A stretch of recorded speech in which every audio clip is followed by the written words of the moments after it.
भूल जाइए पुरानी बत्तीसी को। बत्तीसी निकालने बैठाने का टेंशन खत्म। अब फिक्स दांतों की बत्तीसी इम्प्लांट के द्वारा लगाते हैं डॉक्टर दिनेश गुजर। संपर्क करें गुजर dental clinic, Pandhana road, Khandwa.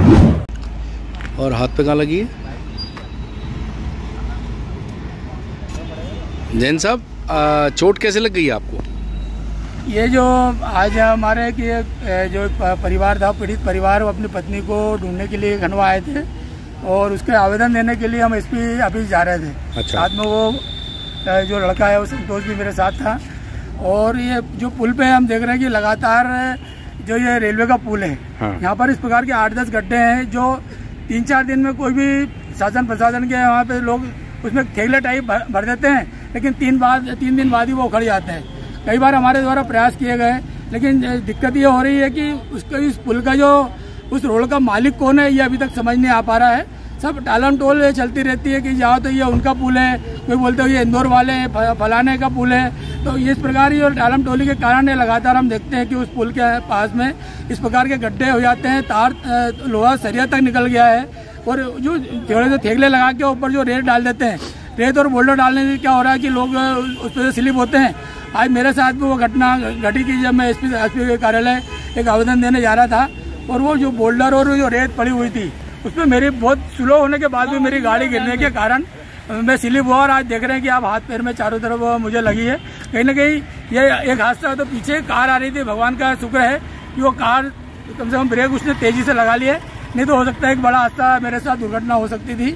भगवान का शुक्र है कि मैं बच गया, लेकिन मैं लगातार ये प्रयास करता रहा और मेरा जिला प्रशासन से, नगर निगम प्रशासन से और वो भी जो भी इस रोड के पिताजी माँ बाप जो भी हैं उनसे मेरा अनुरोध है कि बहुत बड़ा बजट नहीं है।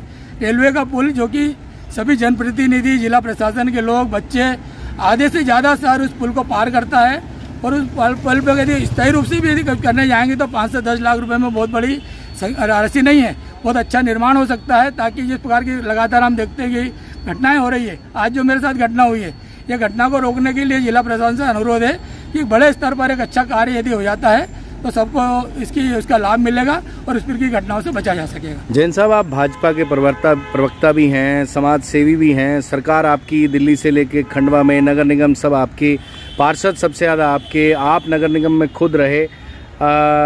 तो आप जिला प्रशासन को तो कह रहे हैं, सही बात है, सिस्टम जिला प्रशासन से ही चलता है, लेकिन जो है कहीं ना कहीं हमारे जनप्रतिनिधि, आपको नहीं लगता कि वो इतने पावरफुल नहीं है, कि इतने कमज़ोर है कि छोटे छोटे कामों को भी नहीं करा पाते? ठेकड़े लगाने की बात आपने खुद स्वीकार की। ठेकड़े तो केवल पुल पे नहीं, अपितु खंडवा में जहाँ जहाँ गड्ढे थे मैक्सिमम जगह पे ठेकड़े लगाए गए हैं और उसको लेके लोग मजाक उड़ा रहे हैं। तो क्या आपको लगता है कि ये आपके जनप्रतिनिधियों की भी लापरवाहियां हैं और ध्यान नहीं देने की बात है? जनप्रतिनिधियों की लापरवाही, जनप्रतिनिधि भी बराबर इस प्रकार की घटनाओं को लेके मुस्तैद हैं और लगातार शासन प्रशासन से उसके लिए धनराशि भी लाते हैं। चूँकि वर्षा काल तत्काल आ जाने के कारण जो 10 करोड़ के कार्य स्वीकृत हुए हैं वो पैसे से कहीं ना कहीं रोड व्यवस्थित बनना था, लेकिन नहीं बन पाए चूँकि आचार संहिता भी लग गई है और बनने का विकास चलने वाली प्रक्रिया है।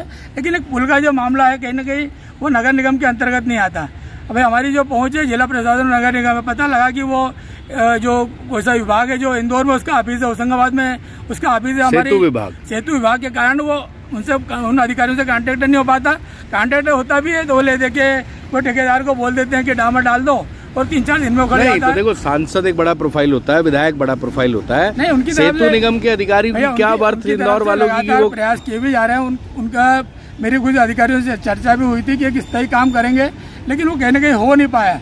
मेरा दुख यही है कि इस बार थोड़ा सा गंभीरता को उसको लें और कोई स्थायी हल के अच्छे इंजीनियरों से उसकी जांच कराकर किस प्रकार एक स्थायी हल पुल का जो निर्माण उसका हो सकता है, ताकि इस प्रकार के जो गड्ढे बार बार होते हैं और कोई बड़ी घटना से इसको बचाया जा सके।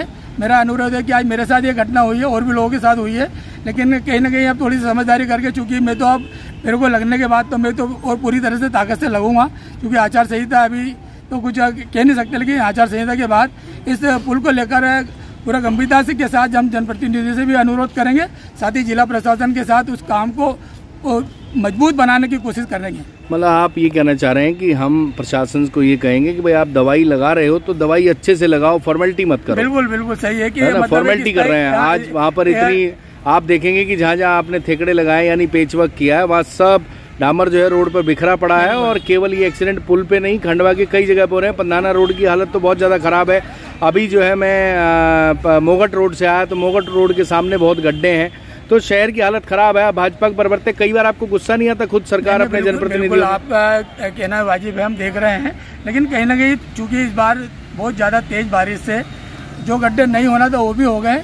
मैं इस चीज़ को मान रहा हूँ, लेकिन कहीं ना कहीं पैसा भरपूर आया हुआ है और बहुत अच्छे काम शहर में होंगे। और कहीं ना कहीं जिस प्रकार हम ये पुल को लेकर देखते हैं कि कहीं ना कहीं जो मलम पट्टी का काम हो रहा है, लेकिन मेरा अब ये निवेदन है कि मलम पट्टी न करके हुए एक बड़ा ऑपरेशन यदि हो जाएगा तो वो सभी लोग यहाँ पे सुरक्षित रह सकें। क्या नाम है आपका? सुनील जैन। जी हाँ, अब दांतों की बत्तीसी की समस्या से पाएं निजात। बार बार बत्ती से निकालने और बैठाने की झंझट से पाइए मुक्ति। अब फिक्स बत्तीसी इम्प्लांट के द्वारा लगवाएं अपने ही शहर खंडवा में। जब डॉक्टर दिनेश गुजर हैं तो टेंशन किस बात की। अधिक जानकारी के लिए संपर्क करें गुजर dental clinic, Pandhana road, Khandwa.